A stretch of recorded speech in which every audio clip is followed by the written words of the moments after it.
사도 바울에 대해서 우리들이 그런 생각을 해요.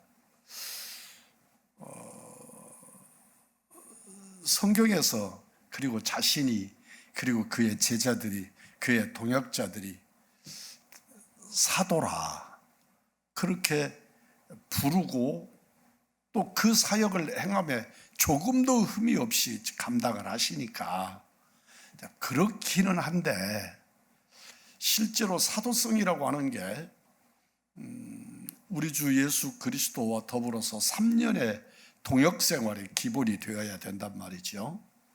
그런데 사도 바울에게 그 부분이 빠지잖아요. 그럼에도 불구하고 사도께서 사도로서의 사명을 감당하고 있단 말이죠. 네, 이것에 대해서 능력이라고 하는 말로 설명을 해요. 이것은 내 능력으로 가능한 게 아니라 하나님이 내게 능력 주셔서 감당하도록 주시고 인정받도록 능력 주시고 그래서 나로 하여금 사명을 감당하게 하신다고 설명합니다. 사도된 것도 하나님의 능력이고 사도의 직책을 감당하는 것, 그것도 주님이 주시는 능력이라고 말씀하는 거죠.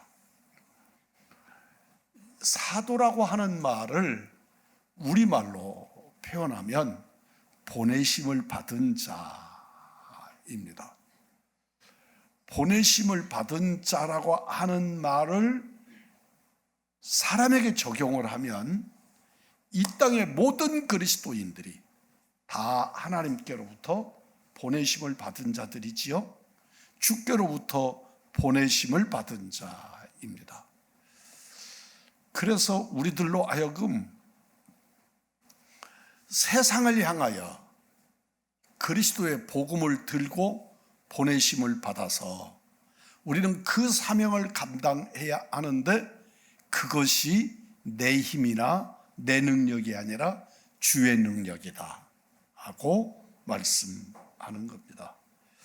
오늘 본문 10장에서는 하나님의 능력으로 행하는 자의 모습이 어떤 것인가, 하나님의 능력을 힘입어서 보냄받은 사람은 어떤 모습들을 가지는가를 오늘 성경이 우리에게 말씀합니다.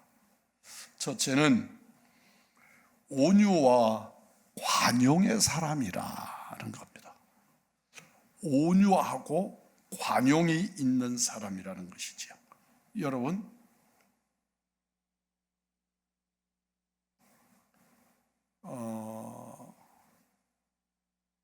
어느 목사님이요, 이건 거의 팩트인 것 같은데, 어느 목사님이 이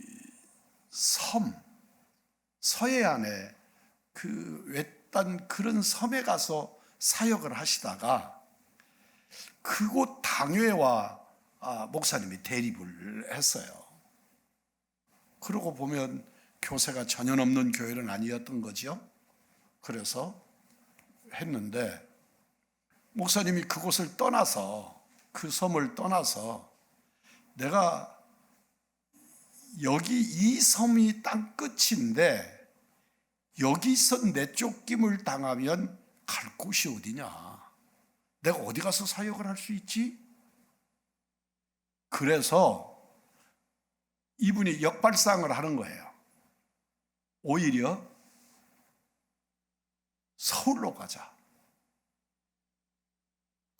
여기 이 시골 사람들에게는 정말 무슨 말을 해도 알아듣지도 못하고 그러면서도 고집만 세고 그리고 비판하고 이러니까, 그런데 놀랍게도 이분이 서울에 올라와서 목회를 시작하는데 그렇게 엄청난 사역을 이루셨다 그래요. 이게 지금 제가 타켓이 있는 말이에요. 여러분, 세계에서 지금 장로교 중에 제일 큰 교회가 어디지요? 네? 명성교회. 장로교 중에 장로교 중에 세계에서 제일 큰 교회, 명성교회. 김삼환 목사님이 얘기를 하고요. 그러니까 시골에서 이건 도대체 감당이 안 돼서, 그래서 내쫓겨서, 그리고 서울로 올라와서 그런데 세계에서 제일 큰 교회를 세우셨다. 실제로 제 가까이에 계시는 목사님 중에서도 그런 분이 있어요.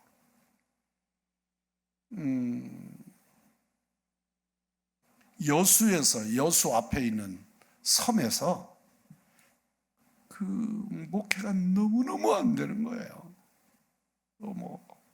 그냥 사람을 그냥 정말로 머슴 취급하고 막 이러는 거예요. 근데 이분이 등짐 짊어지고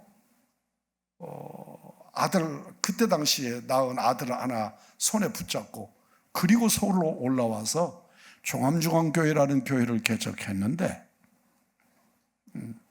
지금은 잘 모르겠습니다만 그때 당시 4,000명이 모이는 교회가 되는 거예요. 그러니까 도대체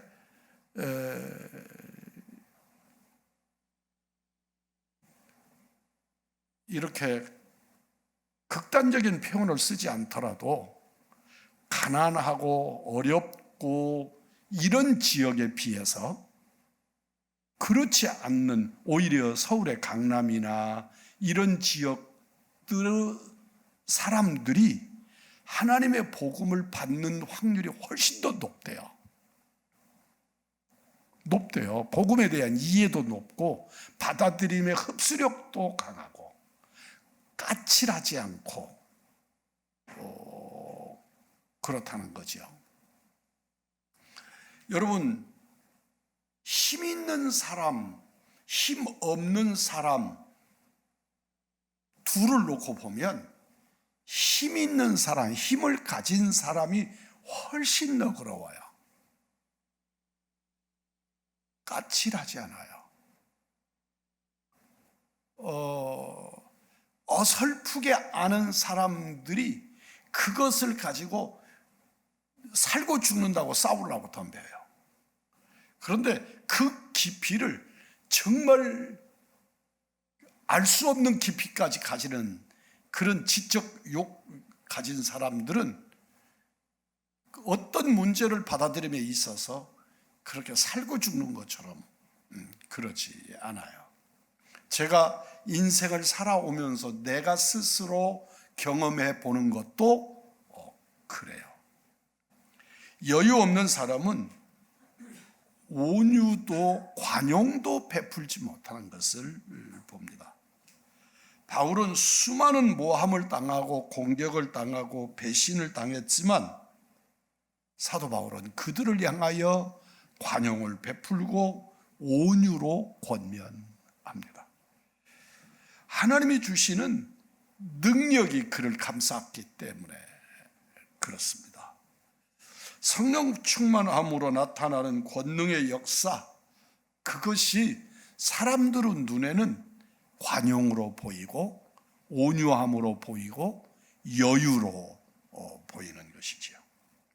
스데반이 우리들에게 보여주는 모습이 바로 그런 모습이에요. 여러분, 그가 돌에 맞아 죽는데 어두움과 절망이 보이지 않고 하나님의 나라에 빛난 보좌가 보이니까 육체의 고난과 그 아픔을 상대적으로 덜 느끼면서 소망 중에 돌에 맞아 순교합니다.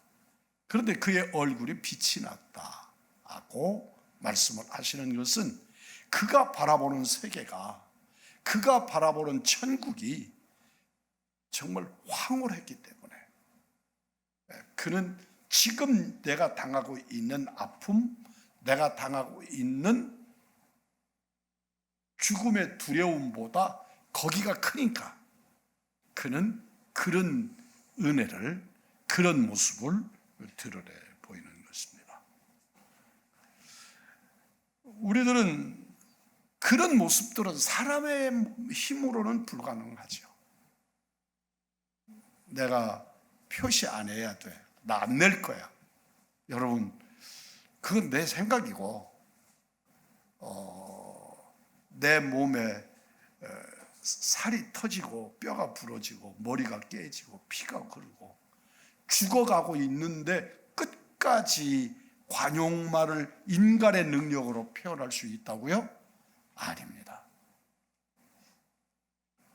가정에서, 직장에서, 교회에서 온유와 관용의 사람이 되기 위해서는 능력의 사람이 되어야 합니다. 능력으로 보여지고 받아들여지고 수용할 수 있는 그릇들이 되시기를 주의 이름으로 축복합니다. 사도 바울이 어떤 어려움을 당해도 그것을 다 스포지처럼 빨아들여 버릴 수 있었던 것은 그 안에 그보다 놀라우신, 그보다 확실하게 그것들을 제압할 수 있는 능력이 그 안에 있었기 때문에 그것들을 그렇게 여유 있듯이 받아넘길 수 있었습니다. 뿐만 아니라 하나님의 능력을 가진 사람에게는 육신을 따라 싸우지 않습니다. 대적자들이 바울을 육신을 따라 행하는 자로 각색을 합니다. 그래서 성도들을 어지럽힌다, 또 성도들을 해하려고 하고 있는 거다 등등의, 그런데 사도 바울이 그런 말에 그렇게 놀아나지 않는 거죠. 사도 바울에 대해서 온갖 것으로 능욕하고 온갖 것으로 사도 바울을 비난하고, 그래도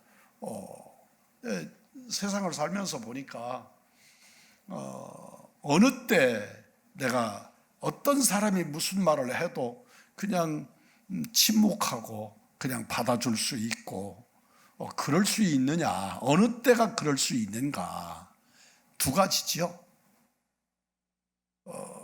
인간적으로 바라보면 100번 그래봐라, 그럴 수 있을 만큼 내가 자신감이 있을 때.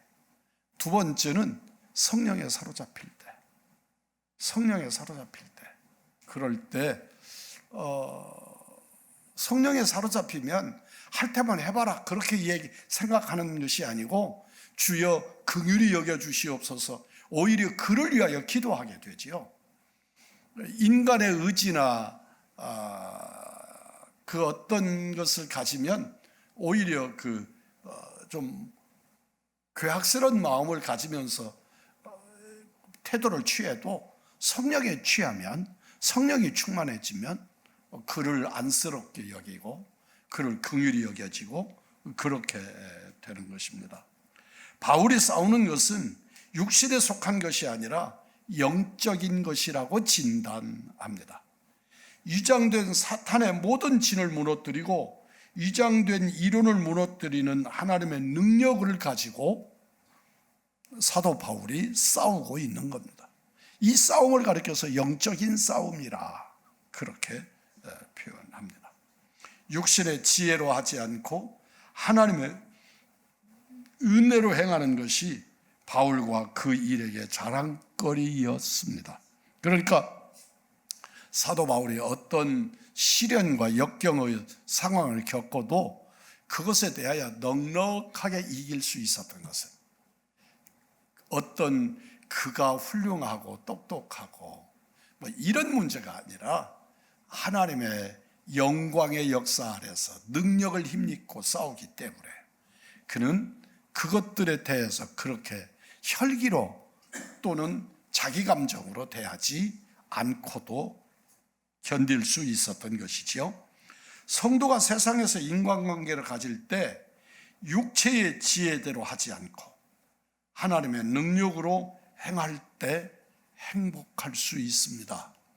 우리 믿음의 사람들 진실로 어떤 상황에 부딪힐 때 하나님의 말씀으로 승리하시는 은총의 성도들이 되기를 주의 이름으로 축복합니다.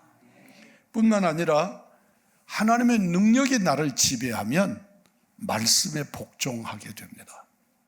실제로 우리가요, 하나님의 말씀을 아주 까칠하게 이렇게 저렇게 이론으로 논리로 반박할 때가 참 많지요. 그게 어설플 때입니다. 제일 어설프게 따질 때가 중고등학교 학생 때입니다. 학교에 과학이라고 하는 거, 그런 것들이 은근하게 지원을 해주거든요. 뭐 진화론 뭐 이런 것들이 이렇게 지원을 해줘요. 그리고 그들이 이렇게 지원하는 것들이 은근히 자기 마음에, 자기 이론에 맞아요. 그래서 하나님의 말씀에 대적을 하는 거거든요. 그런데 정말 하나님 앞에서 창조가 교회에서 이렇게 하나님의 말씀을 따라 과학이 말씀 안에 있는 거다, 그렇게 가르치는 학자들은 정말로 깊이 있는, 그래서 아예 그 고등학교나 이런 데서 가르치는 학문 자체가 초등학문이 될 때, 그런 학문들에 대하여 여유롭게 되고 오히려 하나님의 말씀 앞에 무릎을 꿇고 하나님 앞에 항복하는 것이죠. 우리들이 하나님의 말씀을 어설프게 알고 이러쿵저러쿵 말씀에 대적하지 마시고 하나님의 말씀을 완벽하게 무릎을 꿇는, 그 말씀 앞에 무릎을 꿇는, 그래서 그분 앞에 항복하는 게 자랑스러운 거죠. 우리가 왜군 앞에, 왜군들 또는 공산군 앞에 이렇게 항복해서 국군이 항복하고 손들고, 이게 굉장히 부끄러운 일 아닙니까? 그런데 하나님의 말씀 앞에 항복하는 것은 결코 부끄러운 일이 아닌 것이지요. 오히려 은혜이고 능력을 힘입는 것이지요. 우리 우왕중앙교회 성도들이 말씀 앞에 어설프게 대적하지 마시고 하나님의 말씀, 십자가의 권능 앞에 무릎을 꿇고 항복하시고, 그러므로 행복한, 그러므로 권능을 누리는 은총의 사람들이 되기를 주의 이름으로 축복합니다. 바울이 하나님의 능력으로 잘못된 자들과 미혹된 자들을 대하는 것은 저들이 하나님의 능력에 깨어지고 복종하는 사람이 되게 하기 위해서였다. 끝까지 복종하지 않는 자들에게는 징계를 준비하신다고 말씀합니다. 우리 하나님의 말씀은 무너뜨리는 것이 아니라 세우는 말씀이다. 그러니까 하나님의 말씀이, 능력은 신앙을 무너뜨리는 것이 아니라 세웁니다. 당시의 유대주의자들은 하나님의 말씀이 사도의 증거가, 바울 사도의 증거가 유대교를 무너뜨린다고, 율법을 무너뜨린다고 사도 바울을 질책했단 말이죠. 그런데 사도 바울은 나는 하나님의 나라를 세우는 것이다. 나는 하나님의 나라를 세우지 무너뜨리지 않는다고 설명합니다. 악으로 악을 대하지 않고 육신의 지혜대로 하지 않고 하나님의 은혜로 하는 것은 하나님의 나라를 세우고자 하심이라 말씀합니다. 우리 하나님은 무한정 버려두지 않으시고 끝까지 복종하지 않으면 징계하시는데, 그래서라도 죽게 돌아오게 만드시는데, 우리는 그 징계의 목적이 나를 무너뜨리는 데 있는 게 아니라 오히려 세우는, 하나님의 사람으로 세우는 데 목표가 있다고 말씀하시고, 오히려 그 징계가 세우는 방법 되는 것이죠. 하나님의 나라를 세우고 그 사람을 하나님의 백성으로 세우는 징계가 오히려 그 사람을 살리는 방법이다 말씀하십니다. 하나님의 능력으로 사는 성도는 가는 곳마다 무너뜨리지 않고 세우는 역사가 일어납니다. 교회 안에서도 그만 들어가면 일어나요. 그만 들어가면 공동체가 살아나요. 구역이 살고, 전도회가 살고, 가정이 살고, 그가 들어가는 곳에 살아나는 역사가 있어요. 굉장히 부드럽고 온유하고 그래 보이는데, 겉으로 그렇게 보이는데 그 사람만 들어가면 깨져요. 굉장히 뭔가 좀 어설퍼 보이고 그러는데 또 이렇게 뭔가 저돌적이고 이런 것 같은데 그만 들어가면 그곳이 살아나는 역사가 있어요. 여러분, 우리가 기억하실 것은 하나님 앞에서 이렇게 살리는 사람으로, 살리는 믿음의 일꾼으로 쓰임받게 되기를 주의 이름으로 축원합니다. 진실로 우리 의왕중앙교회가 작지만 이 지역사회를 살리는 은총의 역사가 이곳이 되기를 원합니다. 하나님 앞에서 여러분들이 속해 계신, 여러분이 지도자가 되어 이끄는 구역이나 또는 여전도회나 남전도회나 또 그 어떤 신앙의 공동체, 가정이라도 여러분이 들어가는 곳에 회복이 되어 살아나는, 집안이 다 망가졌어요. 그런데 며느리 한 사람이 들어오더니 우리 집안이 막 일어나는 거예요. 그런 여러분들이 되기를 주의 이름으로 축복합니다. 집안을 일으키고 가정을 세우고 그러는 우리 그리스도인들이 하나님 앞에서 그런 능력이 우리에게 임하게 되는 줄 믿습니다. 가정도 직장도 교회도 세워지는 역사가 있지, 내가 가기만 하면, 나는 가기만 하면 무너지는, 그렇다면 여러분 철저히 먼저 회개하고 하나님 앞에서 내가 세우는 사람으로 쓰임받는 일꾼들이 되시기를 기도하고 기대하는 은혜의 사람들이기를 원합니다. 뿐만 아니라 그리스도인들은 스스로 자기를 그렇게 심하게 자랑하지 않습니다. 하나님의 능력은 위장된 자랑이나 지나친 자랑을 하지 않습니다. 가만히 보면 그냥 겸손한 것 같은데 가만히 이야기를 듣고 있다 보면 저 사람 자기 자랑하고 있는 거구나, 그렇게, 그리고 되돌아서면 찝찝해지는 그런 경우들 우리는 많이 보지요. 그냥 온통 자랑만 하는 사람을 봅니다. 그런데 여러분, 스스로 자기를 자랑하는 사람의 특징이 뭐냐면 허전한 사람이에요. 허전해. 뭔가 자기로 만족이 안 돼. 그래서 다른 사람 앞에 사실보다 다른 것들을 튀겨서 키워가지고 그걸로 중심이 되고자 하는 거예요. 중심에 서고자 하는 거예요. 그런데 그리스도인은 분수 이상 자랑하지 않고 주님을 자랑하는 자들이라 하는 것이죠. 그게 능력이 있는 사람이에요. 하나님의 능력이 있는 사람은 예수 자랑하는 사람이다 아는 것이죠. 그의 어떤 사람이 막 자랑을 해요. 근데 그 자랑을 가만히 듣고 그런데 아무것도 없는 거예요. 아무것도 없는 것들을 그냥 만나면 쉬지 않고 자기 자랑만 하는 사람들을 본단 말이죠. 여러분, 주의 은혜로 예수 자랑하고 성령 충만하여서 하나님의 나라를 높이는 그런 일꾼들이 되십시오. 그러면 주님께서 그를 높이시는 줄 믿습니다. 예수님 자랑하고 주님이 나를 높이시면 내가 내 자랑 안 해도 우리가 충만해진다니까요. 여유로워진다니까요. 이렇게 나를 자랑할 필요가 없어진다고요.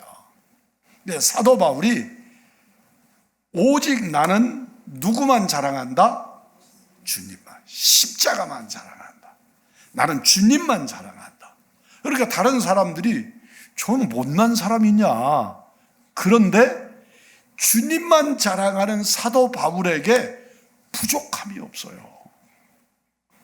우리가 생각할 때 막 바리새인들, 사두개인들, 막 이 사람들이 자기 자랑에 입이 막 침이 마르도록 자기를 자랑해요. 그런데 그래서 자기를 자랑하고 싶어서 그 사거리 사람들 많은 곳에 이렇게 제사장들이 입는 그 사람들의 저는 그냥 도포라 그래요. 그런 옷을 입고 사람들 앞에 서서 손을 높이 들고 기도하는 거죠. 하나님께 기도합니다. 하나님의 교회에서 은밀하게 기도하는 게 아니고 길거리 많은 사람들 앞에서 손을 높이 들고 기도합니다. 아주 목소리를 가다듬고 소리를 높여서 기도합니다. 하나님, 저는 일주일에 2번씩 금식합니다. 저는 하나님 앞에 회개하며 기도하다가 이마를 찧어서 이마에 피가 마르지 않습니다. 나는 이렇게 구제합니다. 그리고 손을 들어서, 그러니까 그 자리에 섰던 많은 사람들이 신분적으로도 높은 사람들인데, 높은 사람이 그렇게 구제한다, 그러지 금식하지, 자기를 돌아보면서 이마를 땅에 찍고 피가 여기가 마르지 않는다고, 상처가 아물지 않는다고 그러면서 그렇게 기도하니까, 와, 저 사람 정말 훌륭하구나, 정말 저 어른 굉장한 어른이구나, 막 이런단 말이에요.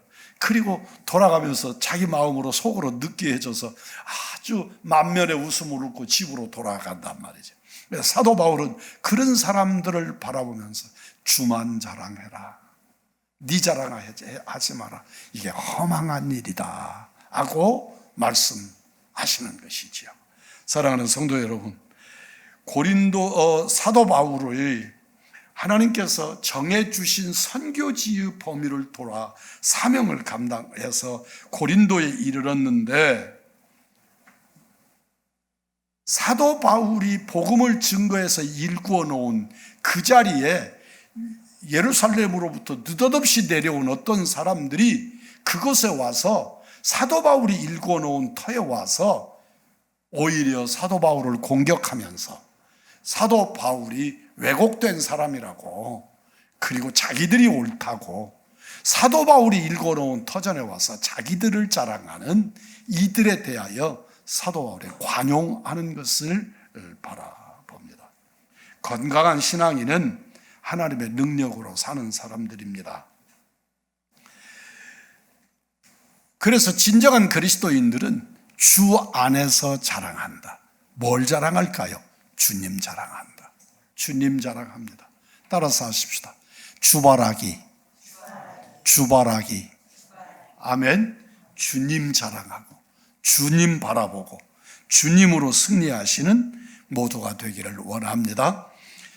하나님의 능력으로 살아서 여유 있고 감사가 있고 행복이 있고 십자가만 자랑하는 능력의 사람, 하나님의 사람, 은총의 사람들이 되시기를 우리 주 예수 그리스도의 이름으로 축복합니다.